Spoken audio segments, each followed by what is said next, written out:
Hi, and welcome to Ones and Tooze, FP's economics podcast. Every week we take a couple data points, use them to try to explain the world. I'm Cameron Abadi, FP's deputy editor, with you in Berlin, Germany. Joining me in Berlin, although not in the same room, is FP's economics columnist and Columbia University professor Adam Tooze. Hi, Adam. Hi, Cam.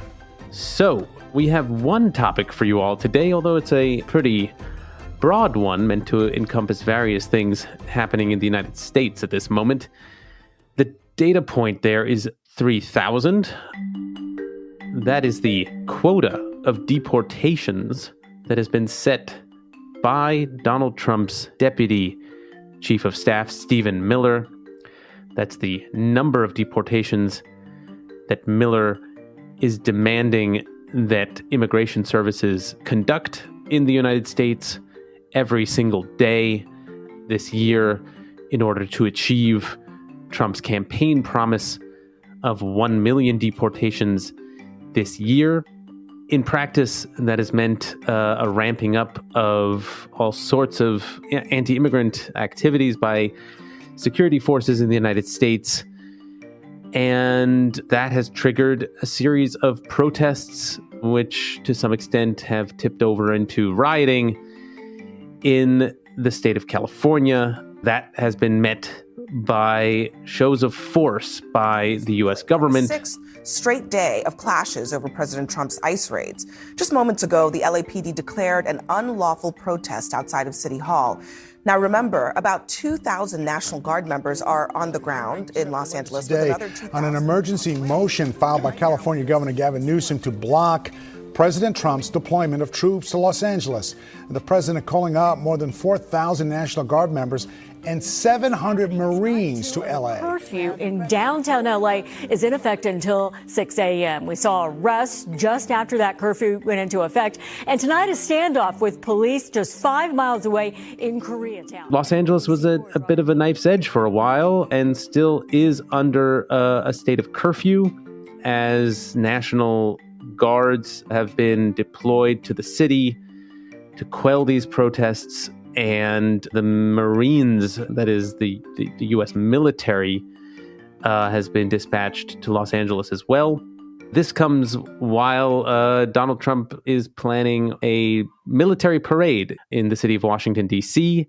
That is set to happen this coming weekend to celebrate ostensibly the 250th anniversary of the founding of the U.S. military, but also happens to coincide with Donald Trump's 79th birthday. And so as the United States shifts into a moment of unrest and the United States government confronts that unrest with concerted shows of force, both in the form of military deployments domestically and general shows of force in the form of a parade, we thought we'd try to survey this moment and see what it means from an economic perspective. And as I mentioned, Adam, the protests were triggered when federal officers began arresting construction day laborers in Los Angeles at a sort of home improvement store, Home Depot. And I'm curious, first off, what America's sort of day laboring economy consists of. I mean, in some ways, this is, I suppose, the lowest rung of America's economic ladder in some way, but also one that is populated by immigrants of all kinds, but specifically immigrants without working permits, I would suppose. Yeah, it's extraordinary, really, to see. But if you've ever wondered how undocumented migrants to the US get work, I mean, I think there are three basic routes.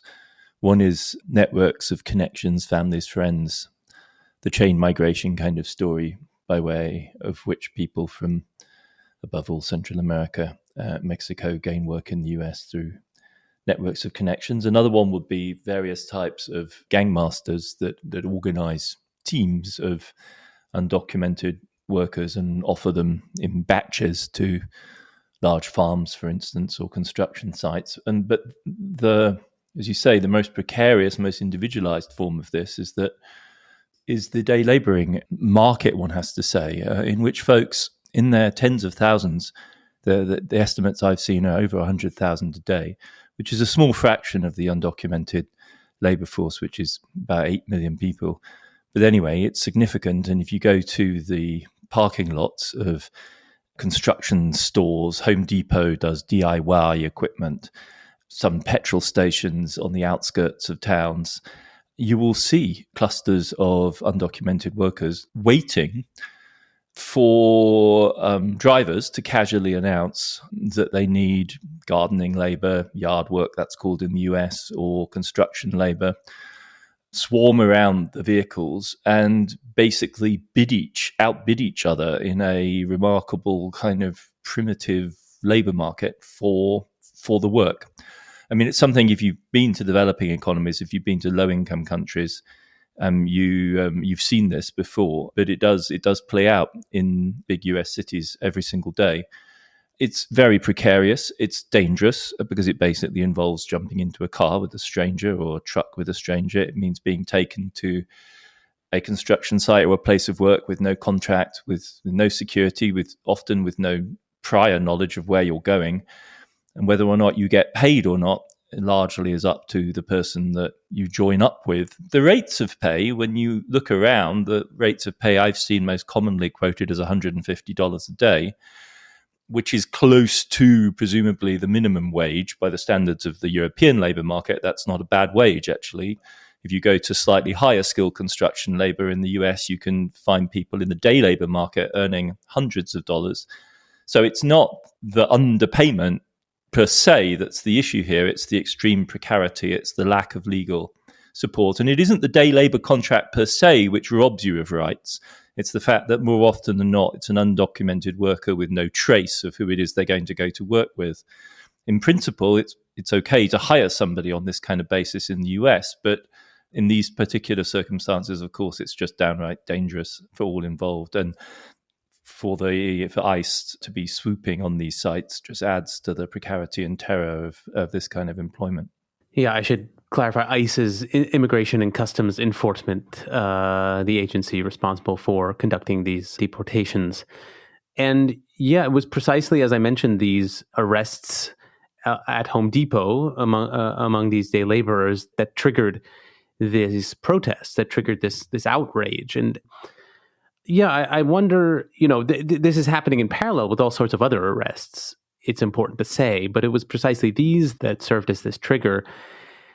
And I'm curious if that's not entirely an accident, in the sense that, what we use the term illegal immigration, but these workers are an integral part of the U.S. economy in this sense. I mean, it may not be, part of the formal economy, but it does seem a kind of, de facto accepted part of the economy. In fact, in a way that the economy relies on them.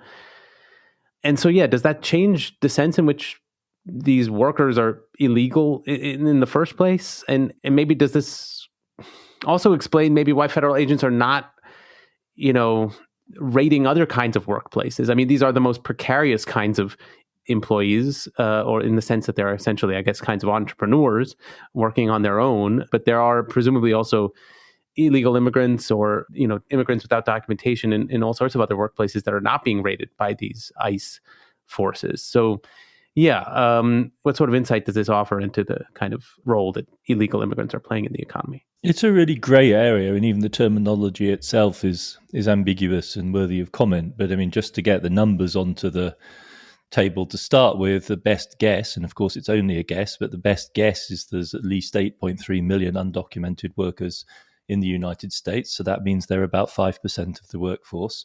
And in sectors like agriculture, it could be as much as 40% plus of farm workers who are undocumented. That's field labor. In construction, it's probably 1.5 million workers, roughly speaking, which is 14% of the workforce in that sector. Other major areas where there's a large amount of undocumented labor would be in food processing, especially slaughterhouses, really, really horrible work. And then in restaurants, in, back of house, mainly in the kitchen and in cleaning.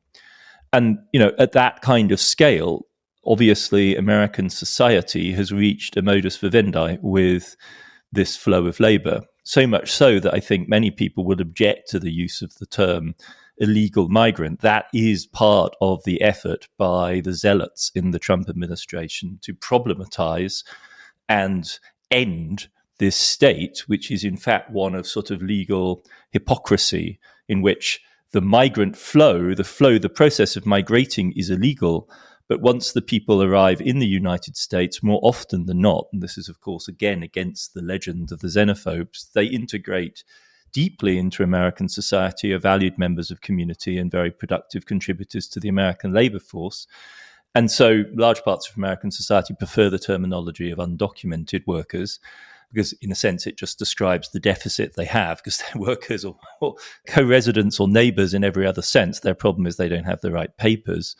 And I think that's the struggle that's going on right now. This is part of the strange quality of Trumpian politics, which is that it's actually kind of demanding. It's a little bit like the talk about tariffs, which we've discussed on the show, where, you know, in push comes to shove, when the president's put on the spot, he'll literally say something like, yes, you should do without your cheap plastic stuff from China. And in this case, as implausible as it may seem, the message from the zealots in the Trump administration is, yes, you must do without the migrant labor that you're used to, because these people are illegal. And it's a kind of return to the fundamentalism of saying, this is an unacceptable state of affairs. This constitutes an invasion of the United States. We must deport, expel, and even in very coercive ways terrorize these people so they don't come to the United States. Yeah, I want to ask about Stephen Miller, who I mentioned at the very outset, who is responsible in the Trump administration essentially for overseeing immigration policy. And he is an especially zealous advocate of Trump's position.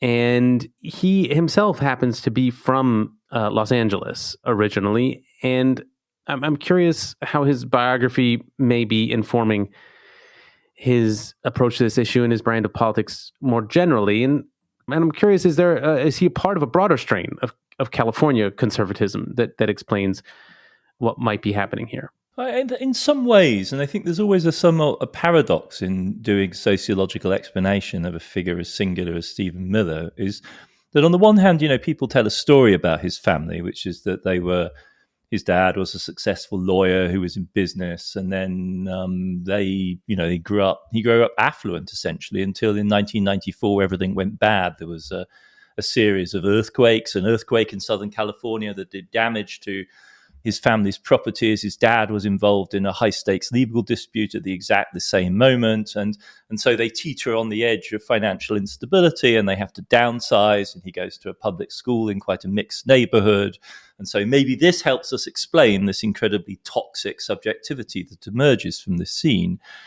But as everyone says who's tried to make sense of the guy, is that there's a huge number of people that liberal journalists can talk to about Steve Miller, because the world that he grew up in is in fact largely full of liberal people who digest all of these same circumstances in very different ways. And so I do think, you know, there's a sort of reductive element in these explanations.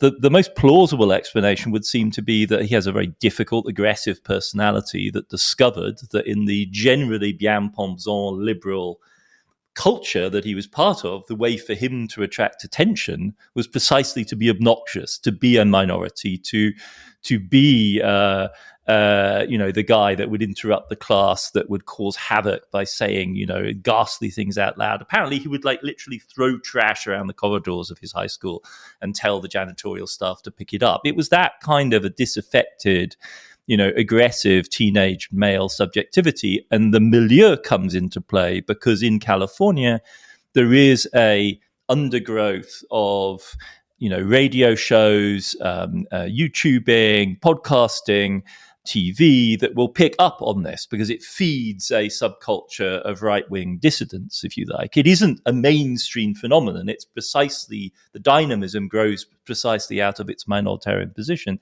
And he fell in with this horrible show called the Larry Elder Show. He started to, you know, write in, call in. He began to be featured as this precocious, utterly obnoxious, you know, teenager who would talk the right-wing talk. He apparently styled himself after one of the, you know, characters, Robert De Niro's character in the, you know, the film many people will know, Casino, who's like a Jewish hustler. So he was kind of that wise guy, arsehole kind of a figure, and was basically adopted as that. He then got, work as a congressional staffer and played a precocious role in sabotaging Barack Obama's efforts at immigration reform in 2014. Steve Bannon cast an eye on the young man, and it was by those mechanisms that he was catapulted into the orbit of Trump. Apparently, he was one of the right-wing visionaries who already in the 2010s was saying we need a figure like Trump. And he subsequently ingratiated himself with the Kushners and has established a kind of personal position within the Trump sphere that secures a longevity which is quite difficult to maintain in that ecosystem. So he's grown from relatively mainstream, if you like, upper middle class liberal background by way of an elite education. He went to Duke in the end, where he was obnoxious as well, into this sort of national minor youth celebrity role. So the militarized response in Los Angeles to these protests have spurred protests elsewhere in the country, all of which has sparked reminders of the last time there were nationwide protests, namely the Black Lives Matter movement of 2020. And I'm curious what that precedent of Black Lives Matter suggests in terms of the potential economic impact of extended protests happening across the United States. I mean, how should we think about the economics of this kind of phenomenon in a broad sense? I mean, I think, first of all, the important thing to say is that though the Trump people are clearly crave a rerun of 2020 and they want to give it a different conclusion, we're not there yet. We're a long way away from that yet. And it's important to emphasize. And we'll get into a little bit more of the substance of the difference of the two types of protests in a minute. But just in terms of the scale and the impact, we're at a very early stage. There's a very, very large mass demonstrations planned across the country for the weekend, 14th of June, the Saturday. So it's going to be, Trump's birthday, the large military parade and the No Kings demonstrations. Those may provide the opportunity for repressive police action, police rioting, to exacerbate this into a nationwide conflagration like we saw in the summer of 2020. But we're a long way from that. We're a long way away from that right now. I mean, the hotspot in Los Angeles is a small downtown district. 2020 was gigantic as a phenomenon. I mean, really, it's the largest wave of mass protest the US has seen since the 1960s, and it kind of got lost to a degree in the wash, I think, of COVID and the subsequent, dramas around the 2020 election. But it shook American society in a way which is quite profound and echoes through, especially the right-wing side of American politics. It's kind of their analog of the Jan 6 insurrection in Washington, D.C. I mean, and the scale of the deployment was massive there. I mean, 14,000 people were arrested, 14,000 people. There were 19 deaths attributed to the protests of the summer of 2020. The call out of repressive force was absolutely immense. There were curfews in 200 cities, including New York, including our part of New York, where there was a 8 p.m. curfew in the middle of the summer. 96,000 National Guard, State Guard, and military forces, 82nd Airborne and 3rd Infantry Regiment, were mobilized in the summer of 2020. And they never, however, really got to culmination, which is that they desperately wanted to deploy the US military to the streets of Washington, D.C., and the military command chain balked at doing this. And I think and Stephen Miller was in the thick of this struggle. And I don't think there's any doubt that they would love to be able to reenact this and get a different outcome this time round, which would be a mass protest wave that was met by absolutely massive physical force crackdown, and they seemed to be geeing up. There was this really extraordinary address by Trump to troops at Fort Bragg, in which he was inciting serving US soldiers in highly political terms. So we're in a truly dangerous zone, which is why we're doing this show. It was very violent. There was some violence from the side of the protesters, and there was massive violence from the side of the police, huge deployment of so-called non-lethal munitions, rubber bullets, gas of various types, and large amounts of property damage. So the insurance industry is a little bit coy about the consequences of Black Lives Matter, but the figure could quite reasonably be put at $2 billion. So that's small by the standards of an earthquake or a large fire, but it's the largest damage done by political protests in American history and ranks up there with the largest in recent worldwide history as well. So it was a big shock to the downtowns of many parts of the US. It triggered calls for the defunding of the police, which didn't happen anywhere. In Republican-controlled cities, it resulted in a large ramp up in police expenditure. When we say resulted in, this is quite seriously causally tested econometrics, which suggests that this association is really quite robust. On similar basis, it also produced an uptick in the stock values of the firms which sell repressive and surveillance technology. So policing stocks went up on the back of this. So it produced a kind of domestic military Keynesianism. There was some damage to property markets, but there's also, and it seems to have been quite real, a real serious evaluation about financial access for minority-owned businesses, above all black-owned businesses, in the wake of this. And there is, again, quite serious econometric evidence that it in fact resulted in an increased flow of credit to black-owned businesses. There were tens of billions of dollars pledged by the American business establishment to trying to address what were understood to be the deep, socioeconomic roots of this protest. So altogether, it was a fairly considerable shock to US society, buried underneath the absolute waves of money that were going in as a result of COVID and the disruption caused by COVID, the closure of schools, the shutdown of workplaces, and so on. So it's a small, perturbation.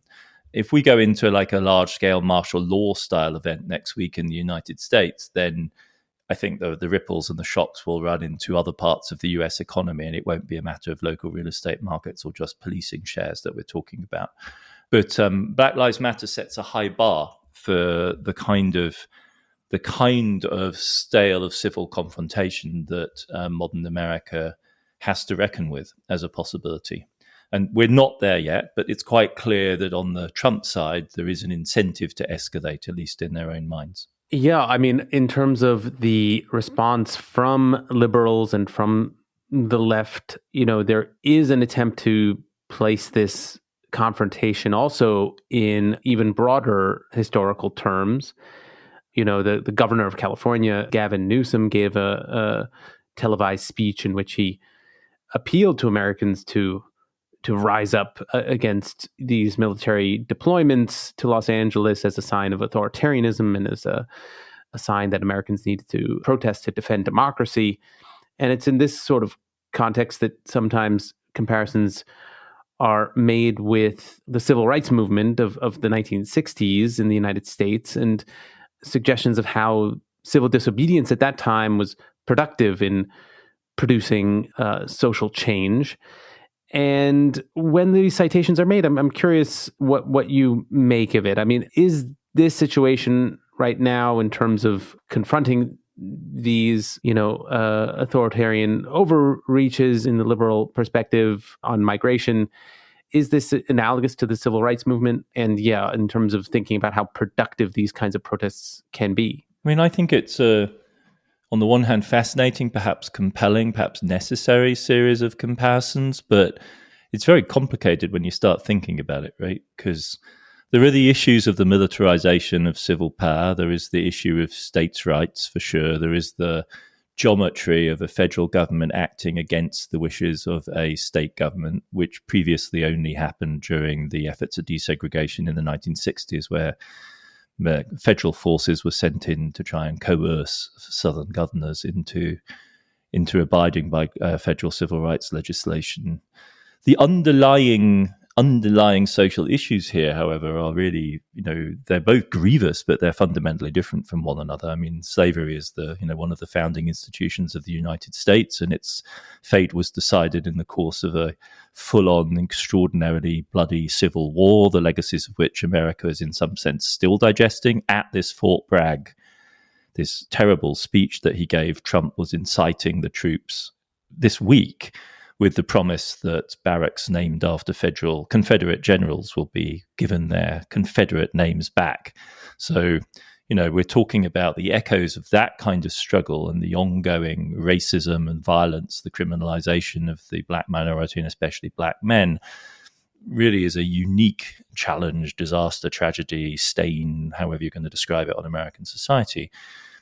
And, in that kind of comparison, you'd have to say, I don't know, ICE is like the Ku Klux Klan, and, the general kind of repressive environment around migrant labor in the US is like the persistence of anti-Black racism and Jim Crow, and somehow then the federal government intervenes to exacerbate this. It's a fairly strained set of comparisons, I think, but better perhaps to just place these things side by side or stack them on top of each other, in that, America has one set of forced labor problems, the slavery problem, which goes back to the beginnings of white settlement in North America and the Caribbean. And then it has a largely 20th century problem of highly racialized informal migration, which is, of course, massively racially coded. And what we're seeing in relatively short sequence is both of those regimes being challenged, in both cases under a Trump presidency, Trump 1 and then Trump 2. And the logics are going to play out very differently. I think it's pretty hard to imagine corporate America rallying in opposition to ICE, around undocumented migrants in the way that corporate America rallied around the civil rights legacy and senior CEOs were taking a knee in the summer of 2020, because that's part of the legacy of the United States, and the position of the federal government and the law and the Constitution is clear. Whereas the position of migrant labor and undocumented migrant labor in the United States is a kind of structural hypocrisy, in which the position of the state is very unclear at all levels.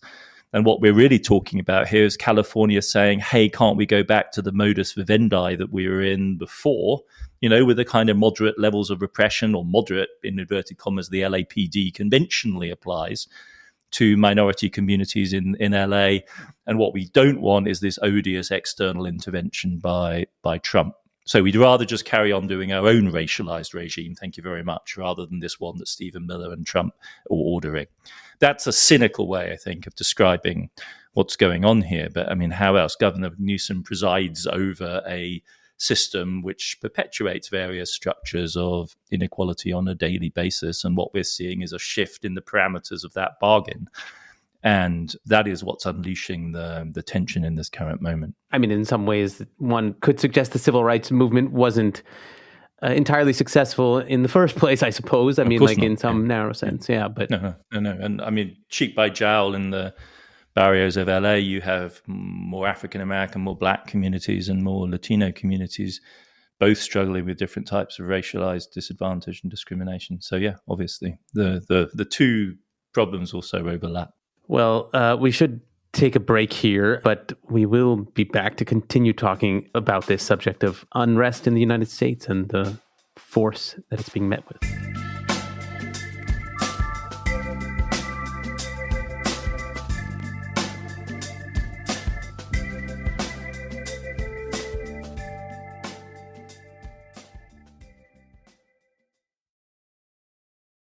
Hi, welcome back. We are talking about the shows of force by the Trump administration in the United States in response to various kinds of unrest, responding to the Trump administration's crackdown on migrants. The Trump administration seems to be eager for this confrontation in some ways. It is almost seeming to suggest it's waiting to impose some kind of martial law or threatening to. And of course, this kind of confrontation is visible to the rest of the world. And I'm curious about the reaction in the rest of the world, Adam. Obviously, both of us here are here in Europe right now. And what do you sense about how the response has been? Specifically in terms of, America's pretension to still being a kind of leader of the West, a leader in a broader international sense. I mean, is there a contradiction between this sort of political disorder and those continued assertions? And what does history tell us about that? I mean, there were obviously all sorts of expressions of disorder in the 60s and 70s. Did that impair America's standing in the Cold War, or is this a completely different situation today? Yeah, I mean, I think impairment is in the eye of the beholder, really. I mean, American and Chinese exclusion legislation in California was seen as an example in Australia and South Africa, or Jim Crow was seen as an example for Nazi Germany, as Glenda Gilmore, my colleague at Yale, has shown. But it's right, I think, that the Cold War, with a globalized left, with the presence of communist forces around the world, who were amongst the backbone of anti-racist mobilization in the United States, that really did problematize Jim Crow in the aftermath of World War II for the United States, when its ambition to a kind of liberal hegemonic leadership was at its height. And I don't think there's much doubt that contributed to the pressure on the Kennedy and Johnson administrations to do something about this issue. It was a matter of embarrassment that America's cities looked like battlefields, or at least if they hadn't actually experienced the battle, they looked as though they had. To a European eye, they looked as though they'd been hit by bombing.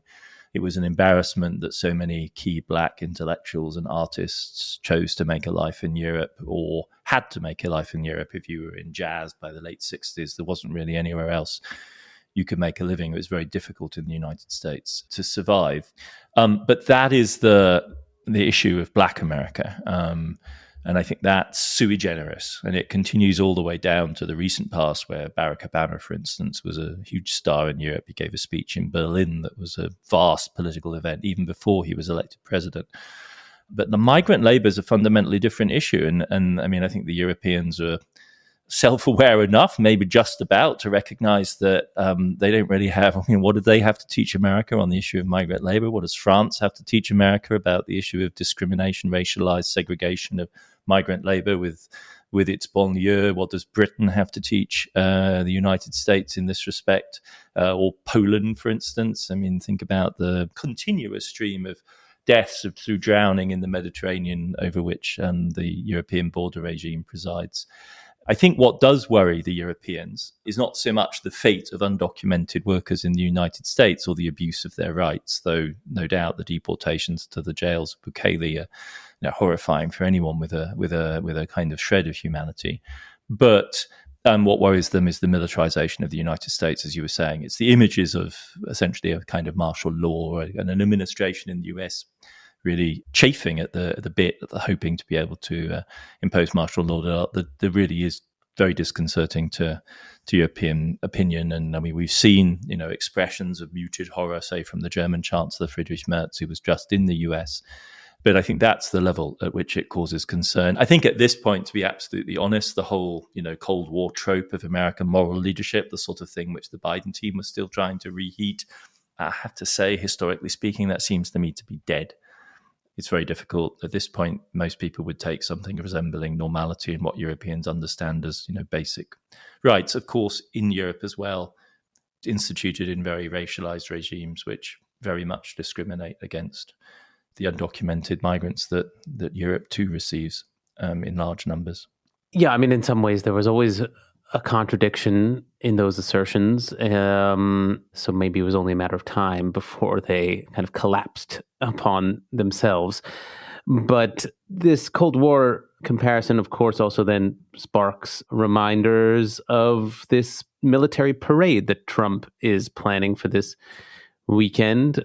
Military parades were a kind of standby of Cold War imagery, although generally associated with America's adversaries in the Cold War. But now Trump is bringing one home to the American Capitol this weekend. And I'm curious about the costs of this parade. And, I've seen estimates of those costs running in the order of $45 million or so. And a significant portion of that is being set aside for repairs after the parade. So what kind of infrastructure challenge exactly is being posed by this kind of parade in Washington, D.C.? Yeah, it's extraordinary. I mean, Trump apparently has ordered for his birthday a parade of 150 vehicles, including heavy Abrams tanks, 50 helicopters, 6,600 troops participating. The last time that Washington, D.C. saw anything like this was in 1991, after the Bush administration had, expelled Saddam from Kuwait. And they actually came back from a short war, admittedly, and one that was very one-sided, but nevertheless an actual war, whereas this is just a shindig for the president's birthday and the anniversary of the American military. moving this kind of military hardware is a big logistical task. If you follow MAGA Twitter, you'll be able to see people gleefully commenting on the arrival of large barges of heavy military equipment in DC, and offering their services to help go repress the woke mob and crush Antifa. So it's raising everyone's blood. The issue is, though, that driving large, heavy tanks through urban areas comes at a price.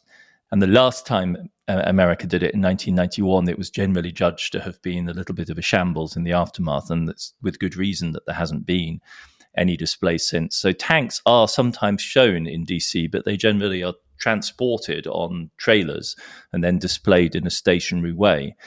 Because the real problem with tanks is when they move. And you might think it's because of their weight, because they weigh, somewhere between 60 and 80 tons, depending on the model that you're talking about. But in fact, that isn't the problem. I was quite surprised to learn this, because the thing about tanks is they have tracks, and the tracks spread the weight over the tank over a large area, which is part of what enables them on a good day to survive in muddy terrain. If you think about the size of a large truck, that's also in the 20-ton scale for a really, really big one. And their surface area is relatively smaller because it goes through just the print of a tire. And so actually tanks have, per inch of tarmac or that they travel over, the pressure is not greater than an SUV. The problem is that the tracks are metal, and the tanks maneuver by basically accelerating one side of their tracks against the other side, and they claw their way over the road surface. And it's not the weight per se, but it's the crab-like clawing action of the tank tracks that tears into the road surface. And especially on a hot day, and it could easily be hot in June in DC, with the road surface being softened by the heat, basically they just churn it up and eat their way through. And that's the problem. There's also issues with bridges. America's bridges are in notoriously disrepaired state. But apparently the army teams think that if only one tank crosses all of the relevant bridges at a time and keeps on going at a gentle speed without causing too much vibrations, all should be well.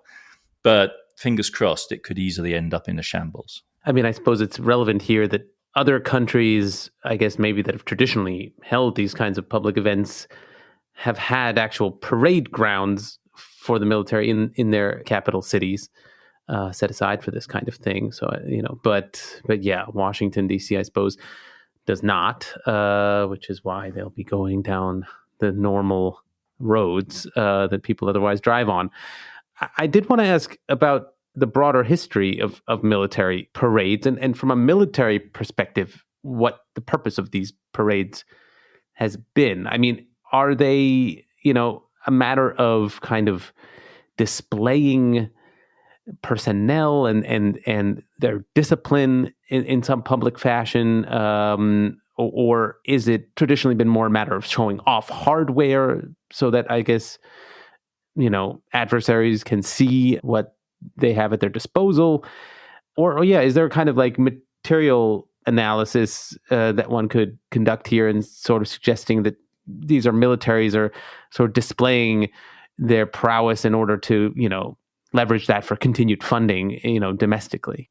I mean, the origin of this is very deep. It's quite surprising. They seem to be, well before there are modern states, there are military parades of different types. I mean, the earliest origins are in Mesopotamia, as early as like 2900 BC, though there's an overlap, I think, between religious procession and the display of armed forces. The pharaohs in ancient Egypt had what we would recognize as military displays, with weapons, captives, the whole works. And you can see those, in the extraordinary Egyptian sculpture that's left to us. The truly modern form really begins to take shape in classical antiquity. So the Hellenistic displays involved, under Antiochus, featured cavalry, infantry, chariots, elephants, and they were really quite clearly a political demonstration of power. And they reach their, really classical form in Rome. And there, I think all of the different elements that you're talking about are already quite well developed. The word triumph originates in what we call, what the Romans call the triumphator, so the triumphant general who will be celebrated. The marches themselves were known as triumphs, and they displayed everything you mentioned. So captives, spoils, troops that would march under the sign towards the temple of Jupiter. Apparently, the general was assigned a slave who would continuously whisper into his ear, remember, you are mortal. Apparently not a role that we should expect anyone to be performing this Saturday for Donald Trump. And there would be sporting events to go with it, circus games, youth performances, the whole works. And so I think by the Roman period, the kind of idea of the collective display of military hardware was well established effectively almost 2,000 years ago in the European tradition, at least. And it played all of the roles that you suggested. It was about triumph over your enemies, internal politics, and also, of course, staking a claim to relevance and centrality to the polity of which you were part. And that echoes all the way down to the present day. Yeah, I mean, I think it's instructive that the Trump administration is justifying the parade as an exercise in forging national unity in some sense. And yeah, and I mean, in a cultural sense, I'm curious whether military parades do play that role or have in forging a common sense of national identity. I mean, clearly Trump seems to have been influenced by his visits to France, or one particular visit to France during Bastille Day, when there's famously a military parade that ostensibly plays that role in a national holiday. Or, I mean, the alternative, which seems to me just as plausible, is that these displays can be designed to intimidate the public rather than really forging a common sense of identity. And then maybe, I guess, the final way of reconciling that is to say there's maybe no contradiction there. Maybe you sort of form a unity by kind of intimidating some potential members of the public. But yeah, what do you make of that sort of cultural role for these parades? I mean, I think one element of it is the logic of the militaries themselves, right? So the classic image we have of the parade is of soldiers marching in lockstep in metronomic formations, almost like a sort of gigantic Broadway show or ballet or something like that. And that comes first. So the kind of regimental drill tradition of parade ground activity begins with the disciplining of European armies in that mode, which is an 18th century innovation, which becomes truly formalized on a huge scale in the late 18th and early 19th centuries. But those tend to be dynastic armies. I mean, by the Napoleonic Wars, there's patriotism associated with them. The French Revolutionary Army, of course, has a great nimbus of patriotism. But it isn't really until the late 19th century that we get the truly archetypal convergence of mass armies based on conscription, with regimented drill being paraded to the entire public in a festive national spirit. And it is France, I think, which probably can claim the origin of this. I mean, Germany, after the defeat of France in 1871, had big parades, but it was a monarchical structure, whereas the French Republic, after it had gone through multiple convulsions, the Third Republic that emerges from the defeat against Prussia and then the Commune and the restoration of a republican spirit in the 1880s, declares the 14th of July to be Bastille Day, because for the monarchical regimes that came in between, celebrating the revolution was quite problematic. So it's really in 1880 that the Bastille Day celebration that we associate with France today was first instituted. And it was a Republican national holiday that was culminated in a military parade. In most of France, it doesn't. If you're just in the countryside in France, it's more like the fire service might go in parade, but it won't necessarily be the military. In Paris, it's the military. Originally, they did this on the parade ground, as you're referring to, but in 1918, they moved to the Champs-Élysées. And it's really that which forms the tradition which, any visitor to Paris in July will have the chance to witness with the serried ranks of the French army marching through the middle of town in the middle of World War One. This is the final summer of World War One. There was a huge parade in 1919 involving the Allied armies, and the tradition built during the interwar period. And interestingly, during World War II, when, of course, Paris was occupied by the Germans, and the Germans would hold parades which were very much in the manner of intimidation, the Free French in London would hold a small parade of French commando forces under de Gaulle's command in London. And then the tradition resumed in Paris after liberation in 1945. The Soviet parades are interesting because they go through a similar, relatively recent tradition of invention. I mean, we think of these as traditions which go back to ancient history. They really, in many cases, don't. The French one to 1880. The classic Red Square Victory Day parade, which we associate with the Soviet regime now, was actually only really put into place by Brezhnev in 1965. And it was emphatically part of the kind of effort to mobilize Soviet public opinion in the Cold War, to harden lines and to intimidate the Soviet Union's external enemies. So again, not a deep tradition. I mean, there are famous parades held on the occasion, for instance, of the October Revolution, which is in November in our calendar, in Moscow during World War II as the Germans are invading. So the Soviet regime had military-style parades that are associated with the revolutionary calendar, but for the Soviet Union to organize around the military event of the defeat of Germany, that really is a tradition which doesn't go any further back than 1965. So that was really surprising me. I would have thought it would be something that would cut in immediately after the end of the war, but perhaps unsurprisingly, given just the gigantic scale of Soviet losses, the commemoration of the aftermath of the war was rather more muted in the years that followed immediately after, when people were dealing with the true horror and scale of the loss. And it's with a degree of safe distance that the commemoration takes on the rather stylized, state-driven pomp and ceremony that we associate with Victory Day parades in Moscow now. Yeah, I mean, it does strike me that Trump may be undermining his goal of unity by threatening anyone who protests at these parades with the use of heavy force, I believe is the phrase he used. But I mean, depends what you mean by unity. I mean, he doesn't mean everyone. When he says unity, he means like close the ranks of the MAGA faithful. No, precisely. It's not an actual appeal to all Americans. Yeah, I think that is a fair way of the only way to interpret all the statements he's made. But we shall see. We shall see, I suppose, if this becomes an annual tradition. Maybe this becomes the annual Trump birthday parade. We'll may know more about that after this one concludes. But that will conclude our podcast this week. Of course, we'll be back next week, as always, with new topics and data points. Ones and Tooze is written and edited by Adam and me and produced by Claudia Tatey. The show is made possible through the support of foreign policy readers and Ones and Tooze listeners, including Zhao Guerra, Jakob, Nick Thomason, Thomas Hornegold, Frederica Liebelt, Martin Edel, Rakin Asfar, Nolan Schweffler, Neil Ponton, and Kian McCarthy. I hope I pronounced those names right.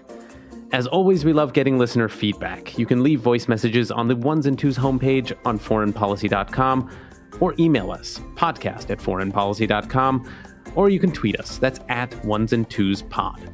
I'm Cameron Abadi. Thanks very much for listening, and we will be back in your feed next week.